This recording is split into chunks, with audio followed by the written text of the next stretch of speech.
Bermuda पड़िया आयोजित 3 दिनिया मत्स्य और प्राणी समावेश शुभारंभ होईछि। चाषी आय दुईगुणा करने उद्देश्य चाष क्षेत्र को प्रोत्साहन देवाई यह समावेश जरिए उद्यम करा जाउछि।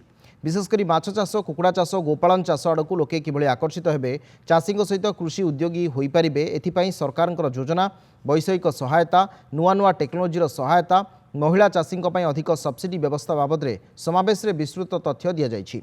3 दिन धरी चलवाक समावेश में विभिन्न चाषर ज्ञानकौशल संपर्क में अधिक जानापी प्राय 200टी स्टल खोल जाइछि। विभागीय मंत्री गोकुलानंद मल्लिक, खाद्य मंत्री कृष्णचंद्र पात्र विभागीय अधिकारी उपस्थित में समावेश आरंभ होता बेले सफल चाषी मानू सम्मानित करा जाइछि। मत्स्य प्राणी समावेश महाकुंभ को आयोजन करा जाइछि।